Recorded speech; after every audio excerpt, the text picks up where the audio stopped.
Hey, everyone, this is Andy Hall. You may call me Dr. Kennard. With me is 420 Atheist and Dr. Tom Foolery, Carney intern. Does that mean you're not getting paid? Well, just getting initiated in the carny lifestyle now after being a railway vagabond. Oh, right. Well, it seems to be a natural progression to go from railway vagabond to Carney. Yeah, I live an interesting life. What do I say? Yes. How you doing, Sammy? Good. Carney intern. I love it. Yeah, I yeah. could give you some tips. Oh, I thought you might be interested, Andy, because you often ask how the mouse plague is I'm going. intrigued by the mouse plague. Um, and I did a little bit of research and I found out, and I can't believe I didn't figure it out just intuitively, why it's slowed down a little bit, or at least why it's not on the news as such. And it's because we're in winter Oh, and they don't really breed through winter. right. Um, Unfortunately, the numbers haven't dropped as much as they thought that they might. But if you're interested, I'd like to read just a little bit that gives you a bit of an idea into the life of what some of these people have gone through. All right, you want me to share the screen? Yeah, if you want. Yeah. All right. So I won't read the whole thing, but this article talks about how they'd hoped that it would slow down through winter, but hasn't. Then talks about this young couple. Says the plague is now stretched into Victoria, Queensland, and even South Australia, but the crisis isn't just hurting farmers, it's also impacting entire communities. New Mudgee parents Lucinda and Tim Flynn's introduction to parenthood has been completely disrupted as they try and keep their baby Charlotte safe from the uncontrollable mouse infestation. Oh, links not in the description. Um, when the mice were really bad, I kept finding mouse poo in her bassinet, so we ended up getting a mosquito cover to stop them coming in, Miss Flynn said. It was pretty awful to know the mice had been in her bed. We thought they were climbing up the video monitor cord up into the bassinet, so we quickly got rid of that. I've heard of other people putting buckets of water under the cot legs, but we couldn't do that with the bassinet. Time meant to be spent with their young baby was replaced with constant cleaning and sanitizing. There's mouse poo all through her clothes and toys. Her books in her bedroom have been eaten. Mice in the roof would wake her, Miss Flynn said. You wanted to keep your child safe and clean and have everything nice for them. It's been so hard. The new mum said the mouse plague has taken a huge toll on her mental health. Everyone tells you that parenthood is really tough on mental health, but I could have had 20 babies compared to living through a mouse plague, she said. Being a new mum, you're sleep deprived, worried about everything to do with your baby, but my biggest worry was if I was going to find a mouse in her bassinet or a mouse in her nappy. It isn't a normal worry any parent should have to have, the safety of their child from a mouse plague. Um, and just one more little bit, this particular gentleman here, earlier this year, Daryl Jordanson, a farmer in central west region of New South Wales, almost died from a rare mouse-borne disease. I'm not going to try and pronounce the lymphocytic thing. Meningitis, Yeah, but a form of meningitis. which is Listen horrible. to this. I had quite a big infection in my brain fluid and spinal cord that the doctors treated quickly. There was a large amount of inflammation around my brain. Yeah. Mr. Jordan is still experiencing a ringing in his ears and some memory loss. They were worried about brain damage, loss of sight, loss of hearing, all those things associated with having that much pressure placed on your brain. Yeah. So, Sometimes they My have to goodness. cut a little bit of your skull out to let your brain expand in case of really serious inflammation of the brain. What's up, Tobin Templeman? Hello, everybody. You What came in is- at Well, I did come in on something, huh? the mouse plague. Yeah, meningitis is scary. One of my a close friend of mine, his sister got meningitis. She does work like what I was doing in home healthcare, and she woke him up one evening. He got out of bed and she was doing basically really chaotic things in the kitchen, and he drove her to the hospital, and she had some kind of bacterial meningitis. And she, to tell you the truth, the environments that I was working in when I was doing home health care, unsanitary, dirty places. And I wouldn't be surprised if she got bacterial meningitis from her work, to tell you the truth. But that's some pretty fucked up shit, Sammy. That is some crazy stuff. And what's up, Rage? Rage. And What's up, there was Nakasuchi. part in the article where the mother was saying how she's gotten used to sleeping with a pillow over her face. Yeah. To stop the noise of the thousands of mice in the walls and ceiling. And I thought, wow, that's bad enough. But then she finishes with, and to stop them running on my face. Yeah, that's the crazy part, man. I mean, I remember when we had a flea infestation when I was married and had a dog.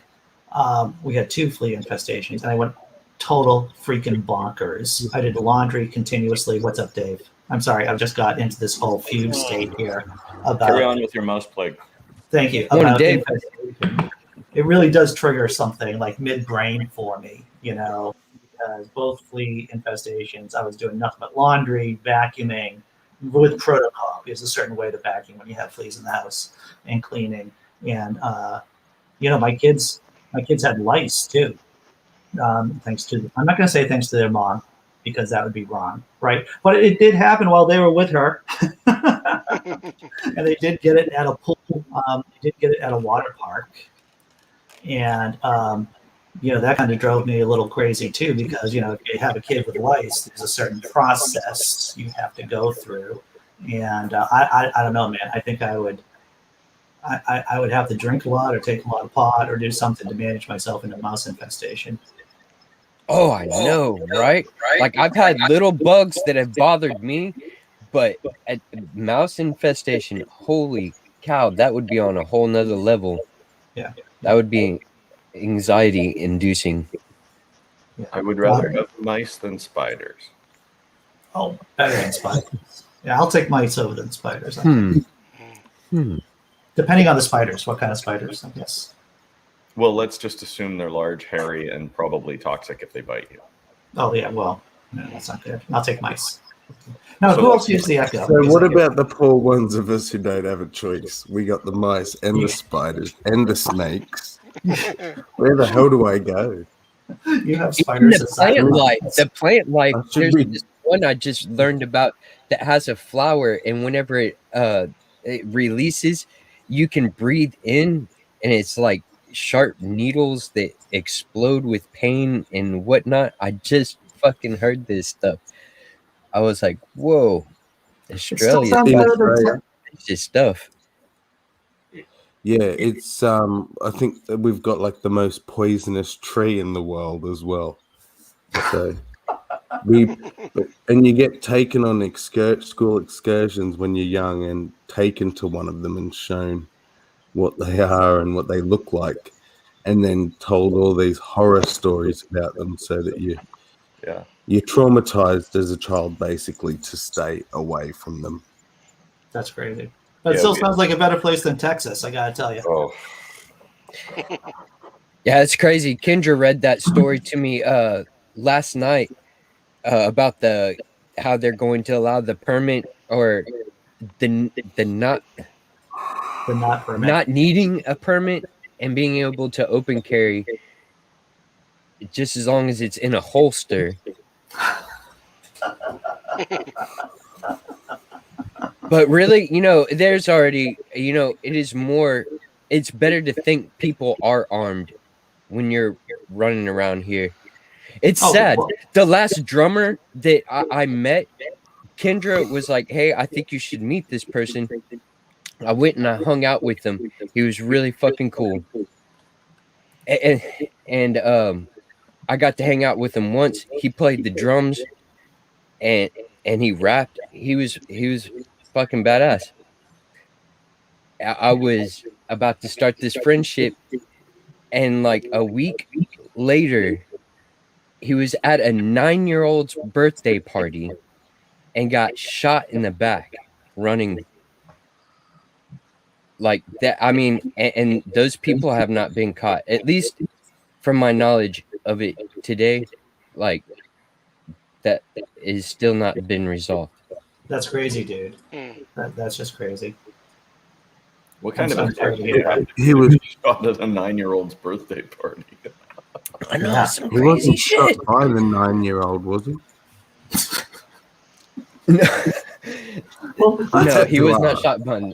No, that's a real Not- not possibility. though. yeah, kids do get a hold of the weapons, and you have those accidental shootings. No, this was 2 males drove up, and then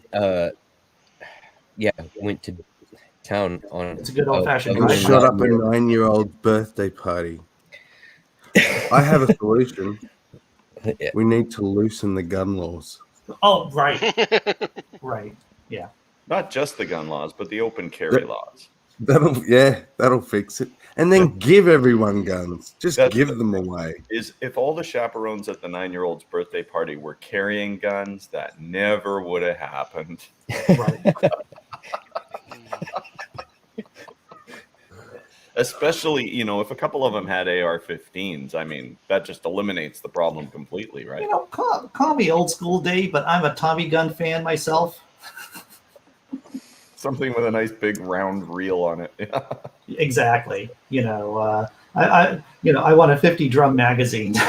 That's what I want. Oh, jeez. So, Ray, What do you get for your next 9-year-old's birthday party? Body armor. body armor. Yeah. And somehow that still wouldn't stop an AR-15 slug, I don't think. Well, it would stop the AR-15, but it might not stop the particular type of bullet. Yeah. There are different types of ammunition made for that sort of human intervention, target acquisition. I don't know what you call it. Yeah. Well, there's a reason why they had to. Well, what were you going to say, Dr. Tom? If you're giving a 9-year-old body armor that will stop an AR, it will also stop the 9-year-old. They're not going to go anywhere. It'll just weigh him down. Yeah. Let's put 80 pounds of gear on a 70-pound child. Yeah. Yeah. So usually I can tell how much Ray just smoked by how he sounds. Now, he hasn't said anything. So I'm thinking you're on the first one. Oh yeah. I just lit up my first bowl. I'm amazed I'm awake. I had one of those. I had a stream like I haven't had in quite a while, a 7-hour clusterfuck of a conversation that I'm still trying to process. So I should, by all counts, still be sleeping. I woke up, so I'm like, fuck it, I'll go see what you guys are doing. So what does one? I mean, I've done like 12 hours. I mean, but those are election night streams, right? Those are specific election night streams where I would stream for like 12 hours or so. But is this just, Thunderdome basically? Yeah, it was a royal rumble. It started just me and Oz against talking to the preacher. Several times during this conversation, I have this O face because I'm just like, I don't know what the fuck is going on. And I'm pretty sure we revealed a cult last night. Like this was a cult that I was talking to. So, like at one point, he brings on his quote unquote family to pipe in about his points. It was fucking weird. And then it wasn't his family. So I'm like, his family. Yeah, so I'm like, this is definitely a cult. But yeah. I'm definitely still in wake up mode. All right. Yeah. Whoever doesn't hear the echo is the problem, from what I understand. And I don't hear an echo. I hear the echo. Yeah. Oh, there he goes. I was going to say, I vote Dave. We voted Dave off. Well, Dave's had issues with echoes before, so I'm sure he's either trying to get headphones on or just going to re-enter at some Yeah. point. Here it comes. During the mainstream, I was thinking that he was trying to brag that his PlayStation was one of those that he was stealing off the cargo containers. That he has his PlayStation 5 now that we don't. Wait, I did not steal that PlayStation 5. Oh, sure you He didn't, Dave. found it. He found it. It fell off Yes, the yes, car. yes. It fell off the truck or the container. I bought it off a guy. Right. Who found it? I did not ask where he got it from. I just want to talk about Neil deGrasse Tyson I just did a quick Google search on the tweet about more Republicans dying in terms of Democrats. And there was someone who asked him to cite the data for that. So this is what Tyson replied on August 31st. I derived, and this is Tyson writing, I derived a number from published COVID-19 deaths of unvaccinated people, about 1,000 per day. And from the polls that show 25% of Republican voters are unvaccinated versus 5% of Democrats. So there's some maths going on there, and maybe not some hard data. It sounds like he was extrapolating from the number of deaths per day and plus people who are vaccinated versus unvaccinated. So I did that quick search in between the shows. Yeah, so officially I have a job. I should be getting the Andy, I'll smack you. you got to smack me from over the edge. I know. I did this great interview yesterday. It was a good house. It's an overnight job. And the HR person called me within an hour, offering me the position. I said, yeah, I'll take the job. And they're supposed to be sending me the paperwork today. And we'll find out what happens. And I know it's got to. The check has to clear. I'm actually going to be looking for a new job myself. I informed my boss. So I think it's definitely time to move to a first shift job at work while my kid is in school. And so, yeah, it's like, I've done this for so long and it's allowed me to do what I do here on YouTube. But I actually informed my boss, don't be surprised when we start getting phone calls. You better give me a good recommendation, you bitch. But yeah, I'm going to be switching jobs and doing that whole thing myself. So what do you do? You do closing now? Yeah, I work second shift. I close closing management, and right now there's such a need for restaurant workers, period, let alone management, that I can pretty much go somewhere and get the shift that I want. So that's the plan. You can't swap where you are. No, yeah, everything's pretty much fixed where I'm at right now. The system works good, there's no, I'm not going to take my boss's job, so there's no more room for me to go up where I'm at right now. So yeah, I hear you. Well, that's good. And to tell you the truth, everyone, it is clear that after pandemics occur, workers have more rights in terms of or ability to go to different positions or to negotiate better wages and hours. It is consistent. Well, to be clear, it's the workers that survived the pandemic have more rights. This is a good point. Very true. Yeah. So, what time does the restaurant close right now, Rage? The one that you're working at? 11 on the weekends, 10 during the weekend, which is fairly early. That's why I've stayed there for so long. Kind of works out raising a kid, but still, especially now that she's getting older, I need to be available in the evening time, so I can have more supervision of her. She's going to be a teenager, hanging out with her friends, doing all of that stuff. I don't think I definitely think that it's way past time to move to a first shift job. And with the tarsal tunnel, the thing in my foot, whether they fix it or not, I'm better physically earlier in the day, because this every single day it starts decent, but it progresses as I go through the day. So by the time I actually get to work, I'm in my worst pain period of the day. Well, that's good. So you're looking for a morning shift, like 5 to 1 or something like that. Yeah. I'm gonna hope I should be able to find, because usually most restaurants don't open till 11. Management would be in at 10. That would be perfect. My daughter would be in school. She'd be able to get out, go to my brother's or to an after school program for a couple hours until I get out. But then I would have my evenings with her, and it would kind of open up my evenings to actually watch YouTube streams again. So would kind of work hand in hand. Sure. I understand. It makes sense.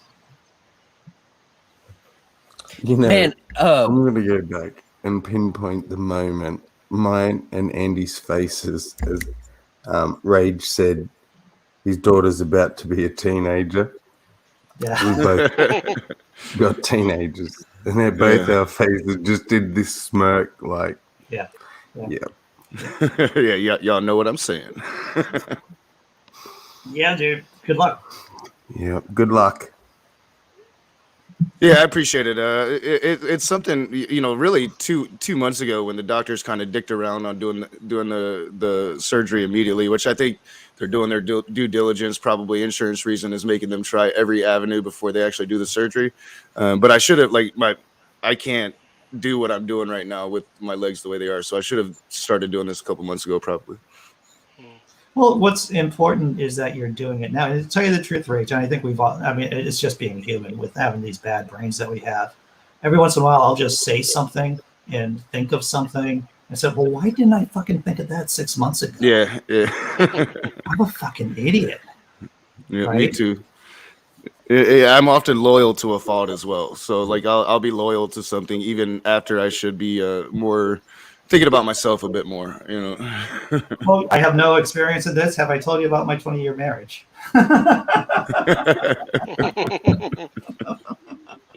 It's funny because it's painful. Yeah, I've never even been married, and I can relate. So. Oh yeah. Well, we all have, if you're, it all matters what kind of flavor of codependency is your favorite, right? Yeah, definitely. Yeah, mine tends to be a toxic codependency is my favorite flavor. Oh yeah. I though that is not my codependency of choice, I can definitely understand it. Mm-hmm. Yeah, and I don't. Man, I want to go on a tangent. Like, I want to bring up Andy's Follies, the comic that you do for Patrons. Yeah. You recently did one about the negativity bias. Yeah. And Professor Allison, she says it's easier to convince somebody about something they think about something that is positive about something to change it to negative. Yes. So I'm sorry. No, so basically, Andy's Follies. That's a comic that I put on the blog every once in a while. I don't really talk about it that much here. For patrons, they get like a bonus panel, and what the negativity bias is, and this is the interesting research that Tobin was just talking about, is that it's easier, and this is something I think we all know innately, is that it's easier to turn a positive opinion negative than a negative opinion positive. So I tried to put that at play. I asked Kendra, I was like, so what's something that you think about really positively? And I was thinking in my head, she would say something, and I was going to try to convince her that think about it negatively. And of course, the first thing she said was, I think positively about myself. And I thought about it, and I was like, no, I'm not going there. I was like, no, what's something else that you think positive? Just something, that is kind of like, it doesn't really, it's not a big deal. And then she goes, well, how about you and me making love? And I was like, no, definitely not going there. And the third one she gave was, well, what about my hair? And I was like, no, I cannot. No, I'm not going to try to make you think negatively about that. Anyways, I ended up getting her on chocolate. And I think I've kind of pushed her to think about it a little bit. But I think she probably still would eat chocolate. Oh, yeah. What's up, John Hudson? Good morning. Was able to What's up, sneak Tom? away from the class for a minute. This has been one of the hardest things I've ever done in my entire life is walking these kids through kindergarten and such. It's gotten to a point where several of these folks that are having their children learn virtually like this, we're thinking about getting together and just hiring a teacher to do these because they're like-minded socially. They're scared of the variant, and I think it could be money well spent. Yeah. And I went back to work. I got to shoot a wedding yesterday. Oh, good for you. I've done backup shooting, but I did my own. I got to go yesterday. The boss told me, you're on. The boss being my daughter. Right. She's like, you can fuck it up all you want, Dad. I can edit it good, you know. But they turned out good, and because of this, she sent a couple pictures to the gal, and she booked another $2,500 wedding in November for my shooting. So check your Swiss bank account. We're going to send you some shit, Andy. Okay, I'm not going to say no. Well, of course you're not. You bring me a lot of joy, and my daughter sees that. Oh, that's good. That's good. And I get so fucking crazy in life, especially with what's going on here in Texas, that you kind of ground me and stuff. I just want to tell you I appreciate you and all of you. You make me more of a human. So I just want to say thank you. Well, thanks. I appreciate it. Yeah. To your point, John.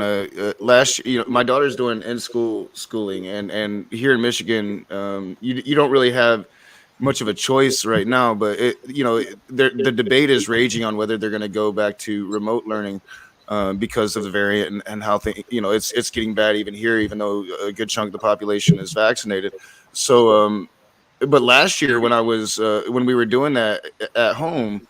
I got in trouble several times because they teach kids a different way than how we learned it growing up. So, and they don't want us teaching them the way that we do it. So it's like, well, how the hell am I even supposed to help if I can't teach her in the only way I know how to teach her? It was a problem for me last year with the at home schooling with the teachers and the school board and everything. I think having an independent teacher kind of on the same page with all the kids would probably be a better idea, honestly.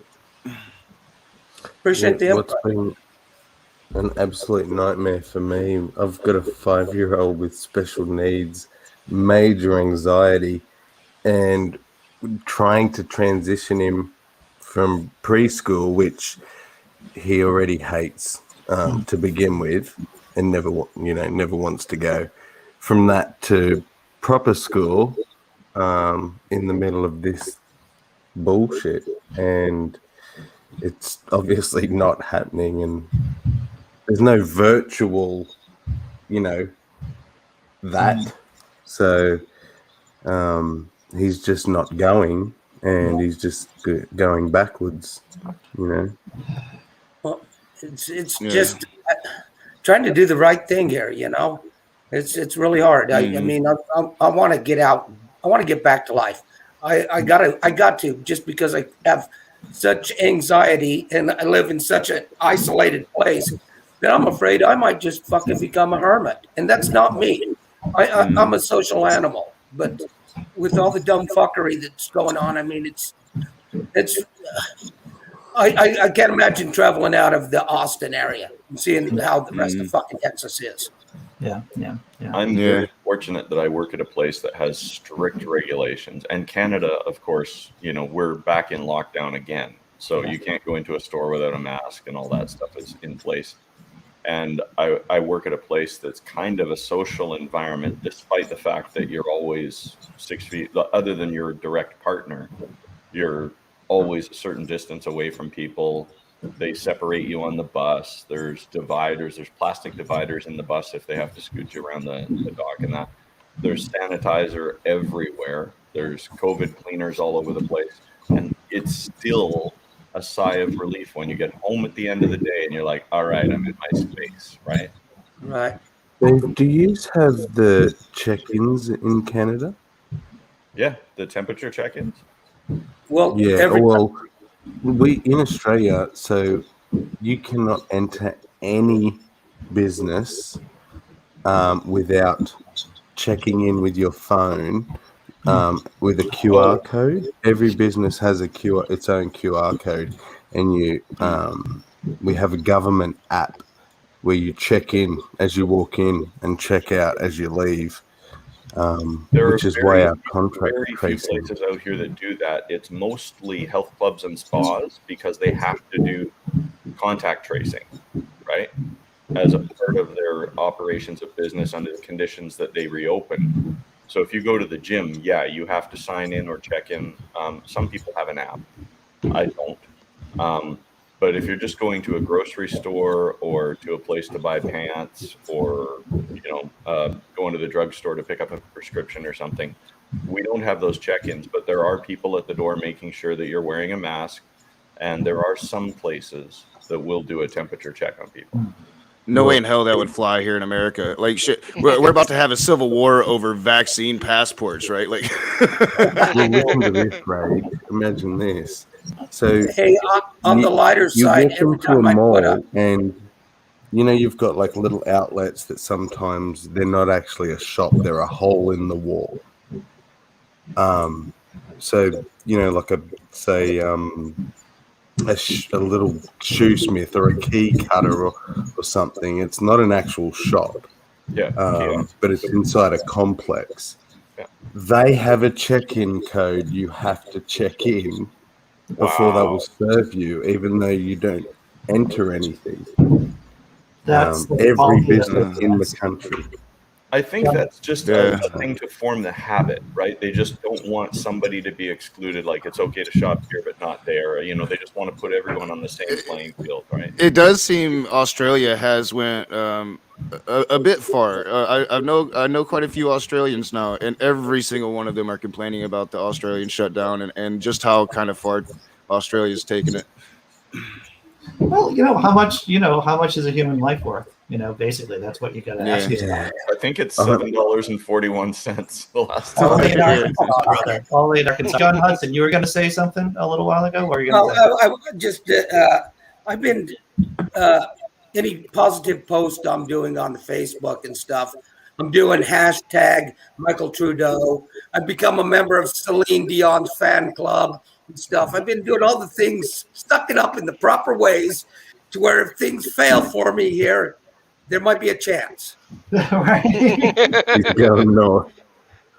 Just tell him you know Neil when you get to the border. Right. Yeah. I know Neil and Dave. And Randolph. And Jimmy Lou. Yeah, Jimmy Lou. Oh, Jimmy Lou. Oh, yeah, he's on the East Coast, though. Yeah. I mean, without a doubt, if 2024 gives us Trump again, I mean, I'm going to be one of the people making Canada take me. They're not going to have a choice. There's going to be some kind of underground railroad. Yeah. There's no doubt about that. Canada going to have an immigrant problem because a bunch of Americans coming. Let me just say, there's going to be a lot of 4-year rental. Yes, yeah. I gotta tell you, man. If I am leaving the country, it isn't going to be for 4 years. It's going to be I'm just gone. I'm not coming back. If I leave this this godforsaken cesspool of a fucking Confederate, whatever it is, I'm never coming back to it. It would be Let's really just all put our bucks in together, buy an island. We'll call it Fun City Island. Hey, I'm down. Yeah, shit. Woody Harrelson already has an island. We just got to convince him to let us come join him and smoke his pot. He just needs to know us and would get an invite. We could buy Tasmania. BC that are up for sale right now. There's actually a site that sells them, and Neil and Randolph and I on his stream were looking through them the other day. And there's a really nice one for about $6 million that we could turn into Atheist Island. 6 million. Huh? Canadian. Canadian. No, 6 million Canadian dollars, buddy. That's like $5. That's 4.27 or something US. Yeah.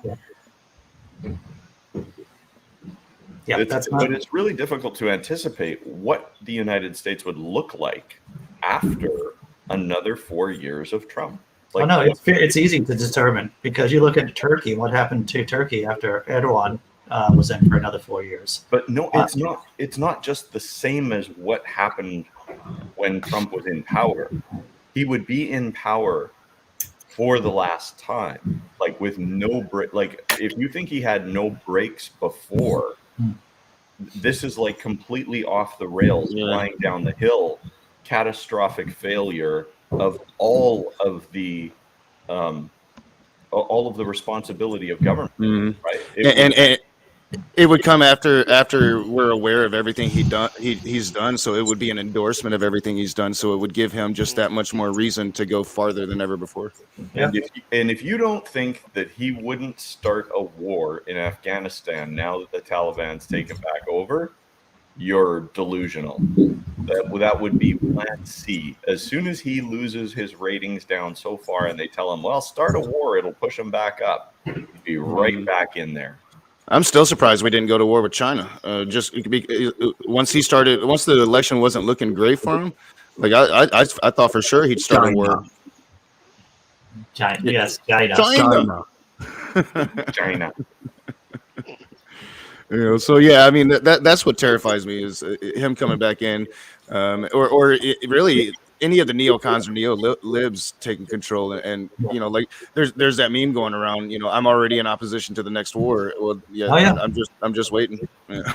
Well, the thing is with Trump, the trouble with Trump, and I've said this before, and I'll say it again. It isn't the fact that he would be knowingly causing a war. It's the fact that his dumbass motions, his dumbass actions, his miscalculations would get us into like an inadvertent war. That's what happened with World War I, is the fact that different powers made really shitty calculations and they stumbled into a conflict.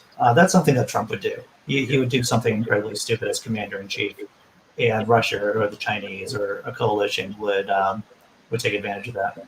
Hey, Andy, can I jump back for a second? In the chat there, Cryptomeria put a post in there about we've had protests over the passport. People were standing outside hospitals, swearing at doctors and heckling nurses. It was sick, and it was absolutely atrocious out here. And the small-minded, unthinking people who do that, obviously, aren't thinking about protesting the government. They're just thinking about who is easiest for me to harass.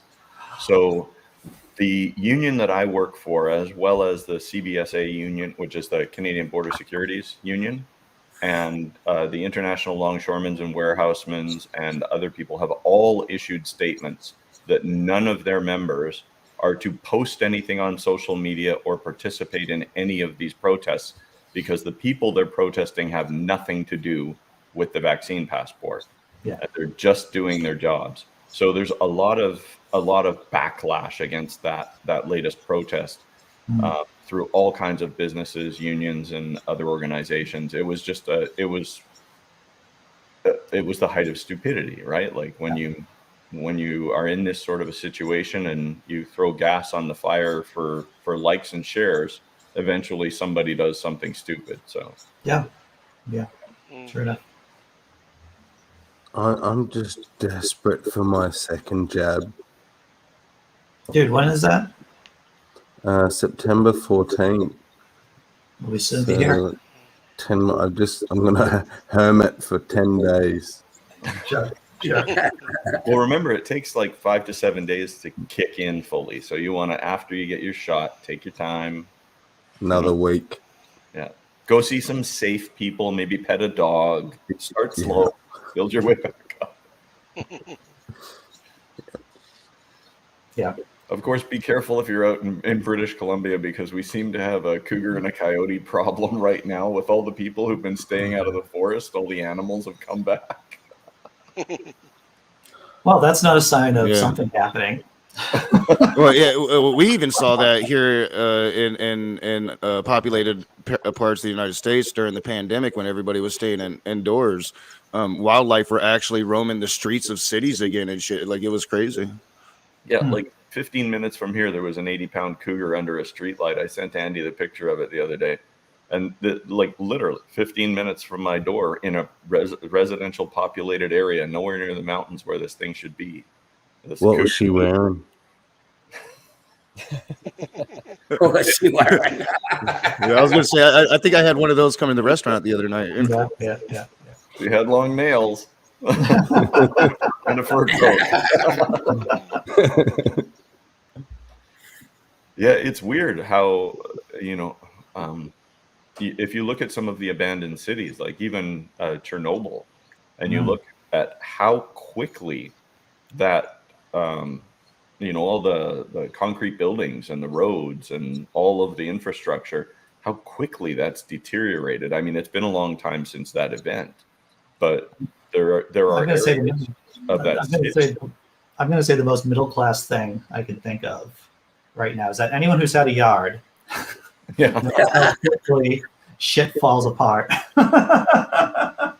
for How sure. can vines grow so fast? I don't understand that. They just grow. Especially when you look at ancient things, Mayan temples and things that just last forever. But what we build, we're lucky to get decades from it. Yeah. The pyramids. Yeah. There's a bunch of those really cool buildings. Even the one I just saw a small clip about how the Romans, they built that theater, and it's like the way they built it is got still to this day some really great acoustics. Well, I can see that. Yeah. Dave, Well, what are you doing with it? you have these structures that are just humongous, and then underneath it, you even have bigger, larger structures. And archaeologists are saying, oh, they put them there for foundation. There's writings that say they were there when we came. So what came before that? Who did that? I don't know. But it's a theory that's been put out there that there was advanced civilizations prior to these. Well, the Romans were good builders. They were innovative with these. Yeah, absolutely. Their concretes hold up. Ours don't. Yeah. Well, what the hell is that, Dave? You showed me this video the other day. This is the cougar, the 80-pound cougar, just leaping over a 6-foot fence into somebody's backyard to go eat their pets. That's a 6-foot fence, and it basically puts its paws on top of it to go over it. I like how it knew it was doing something shady. It's like looking around. Kendra would tell me stories. She lived in Alaska, and the moose just basically those taller wooden fences that I see around here, they just like walk over them. Like there is no jumping or anything. The caribou can pretty much clear a 48-inch fence just stepping over it. Yeah. Well, I've got 5 feet with barbed wire along the back, probably about a foot higher than that. And the deer bounce over that all the time. They love green chilies. Yeah, my sister has a chain link in her backyard, and I think it's a 60-inch fence, and they just come bouncing down the road and right over the fence. No problem. I think what's really required is some kind of medieval fortifications like a moat, an outer bailey. So here's what I'm thinking. Instead of buying an island, what we should do is buy an abandoned prison. Now you're talking about the Walking Dead shit here, Dave. And I like it. I like your attitude because this is what my concern was.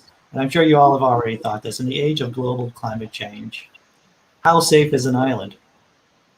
You'd have to look at the what's expected in terms of ocean. That's the exact reason why I moved up to where I'm at, because I got tired of dealing with flooding about every 4 years, give or take. Yeah. It was just, it's a part of life. And I was tired of having to deal with that. Yeah. And be prepared for it. And I don't know. I know there's nowhere safe, from natural disasters, but it's just something that when you live on the coast, that is something you're going to have to be willing to deal with. Well, there's stuff, there may be nowhere, quote unquote, safe, but there's definitely safer areas. Yeah. And the reason why billionaires are building bunkers in fucking New Zealand. You can just Google that. Billionaires buying up, plots of land in New Zealand. See, bunkers are a little bit how you going for me. I don't like going down, especially where water's involved. You go into a bunker and there's a flood. Yeah. Like, even if it's airtight, fair enough. But if the water doesn't go away, you got to open that thing at some point. Yeah. Up is always good. Yeah, you build the bunker into the side of a mountain. Yeah. Yeah, now you're talking. Stay out of our mountains. We're coming, Dave. Yeah, we're coming. Coming for your water and your mountains. There's a house that years ago was worth $56 million on the side of Point Grey in Vancouver on the waterfront. They literally have 130 feet of beachfront in front of the house. And it's owned by the guy who owns Lululemon, the guy who's famous for the yoga pants. I've been there, and in the underground parking lot for his house, get that through your head, the underground parking lot for his house is so high that they have a skateboard ramp for his kids in there. Sweet. Fucking rich people. We don't have to buy an island. We don't have to go in a mountain. We just find a rich person with one of these bunkers already made, and we take it. Well, there is something to that. Rage. There's some logic to that. Yeah. Well, thank you, Jesse Bear. Mowing the lawn and maybe we can organize and make it, work out. Like we don't have to necessarily take it over. We can be civil about it. Yeah. What do they call that? Hostile negotiations. Well, these people need to hire some security forces. So if we be their security forces, and then Well, I'm from Texas. They just give coup. us guns, so I got some. I can donate the. What one of the things that happened during the Dark Ages, during the 100 Years' War, there were these mercenary companies that would just, whoever is paying the most, they would just work for them. But sometimes the mercenaries really liked what they were doing, where they were, and they just took over. They just took over the city. They're like, yeah, you paid us, but we really like it here, so the city's ours. The town is ours. Yeah. Oh, I mean, I was trying to think of something from Game of Thrones and throw out a Game of Thrones reference. I couldn't do it too early. Just not awake yet. You gotta go to that second bowl talk. Rage. Yeah. I'm definitely on the. After the second bowl, I'd probably bring it to my mind. That's where the magic happens. For me, it's the second cup of coffee. I understand. The first one just gets the engine going. It's the second. That's when it kicks in. Yep. I wonder how many Americans would actually come to Canada if they got to the border and the border services guy said, "Hey, you can't take your guns up here, eh?" They'd be like, "Oh, wait a minute." Actually, Dave, I reckon it's only the Americans that don't really want guns that are going to Canada. Fair enough. The ones that want guns are staying. Yeah. By the time the Exodus is over, it's going to be a real life Handmaid's Tale here in America because all the liberals are going to be up in Canada. Well, that's a real fear. Like if Trump gets back into power and there is a slight exodus of liberally minded people, secular people, and that, what does that leave behind? And how does that affect the voting structure in the United States, right? I hear what you're saying, Dave. I hear what you're saying because it is something that I was just thinking about, what is my duty? What do I owe? Exactly. All jokes aside, it would be our duty to stay and oppose, right? It would be very cowardly to leave, I think. He's like, see you later, Rage. No. I'll send you a postcard. I've gone back and forth on this. a bunch of times. I think at the very least, it's my responsibility to get my kid out of here, right? And to try to get both of my kids out of here. Yeah, definitely. I think at the very bare minimum, that's my job. Everything else, it gets really murky. Especially me, the father of a daughter. I don't want her wearing that red dress. For real. What are you guys saying?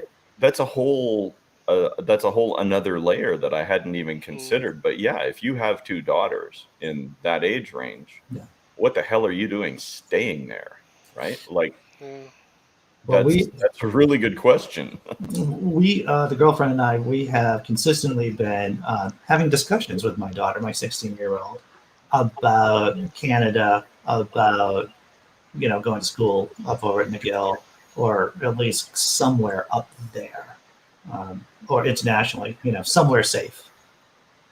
Well, I do have lots of relatives in, like, I should say, people I'm 23andMe related to in Massachusetts. So you could probably just come to the border and say, we're going to visit Uncle Dave. Oh, good. You'd get away with that. That'd be, yeah, sure. Right. Yeah. Andy, does America have any sort of, well, here in Australia, it's called the Pharmaceutical Benefits Scheme. So once a medicine is put onto that, it costs, say, $5, no matter how much it costs. So it could be a $1,000 medication. You'll pay $5. Right. So there is, and life-saving medications and things like that get put on the PBS. Do you have anything like that in America, or all drugs full price? It's Medicare and Medicaid. So let's say the guys that I was working with, the clients I was working with, they would get basically poor people state insurance, mass health here.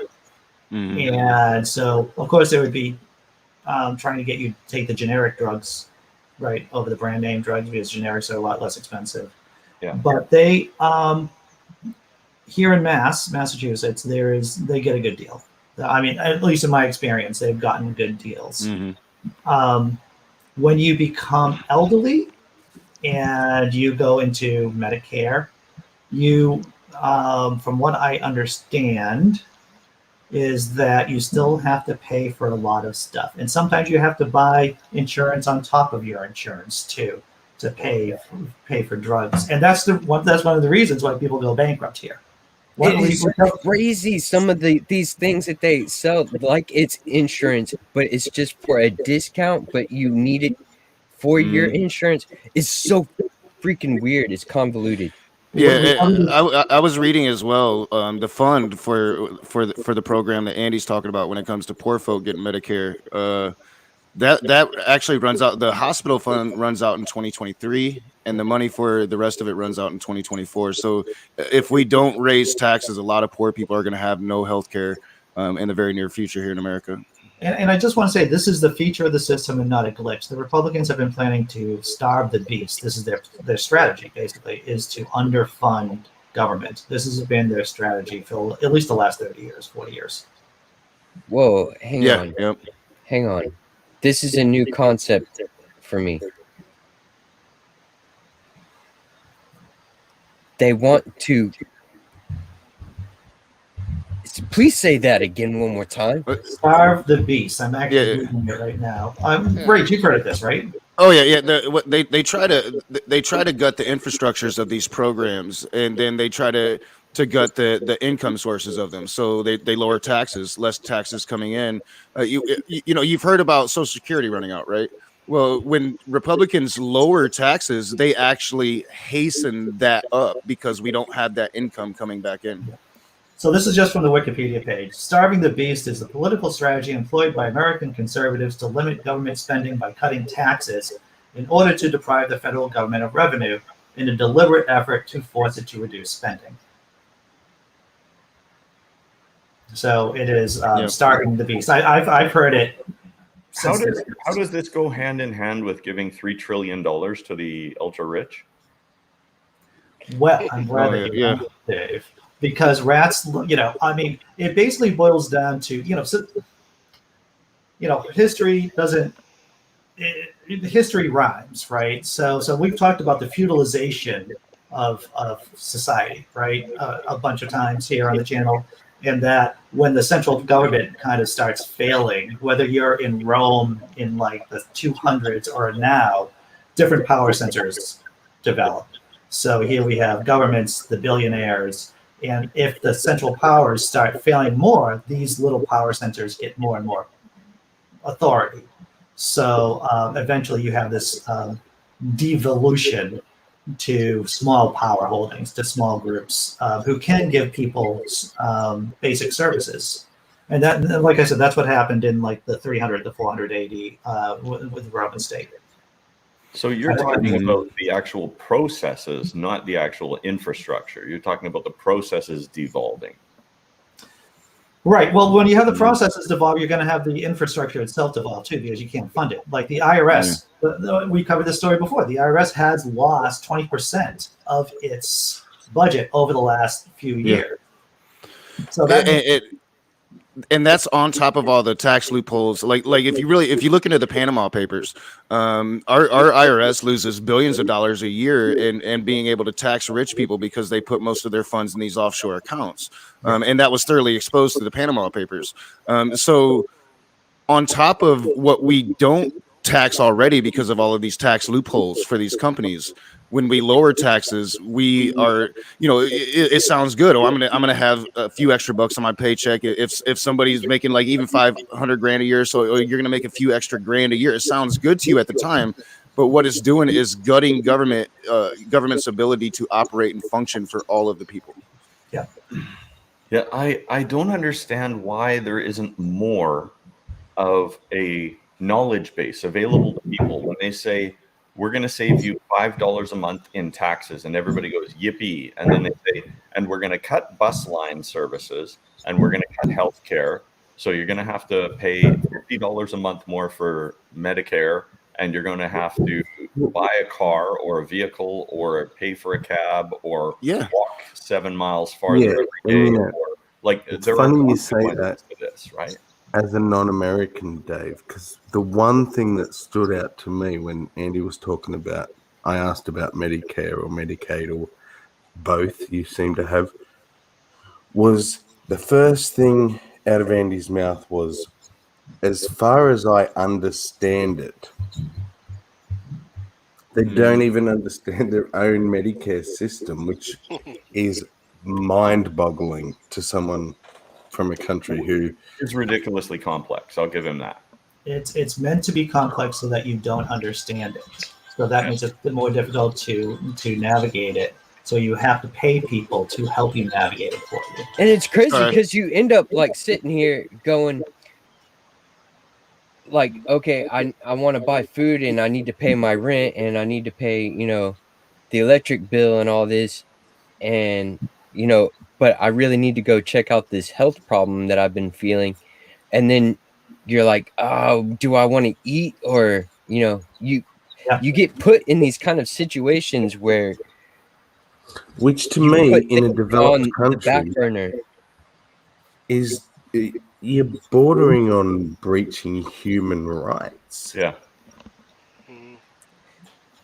Well, I don't want to sound all because I don't have the opportunity. I don't have a very easy path to like being able to take care of myself health wise. Like the cost of that right now, like we are like taking.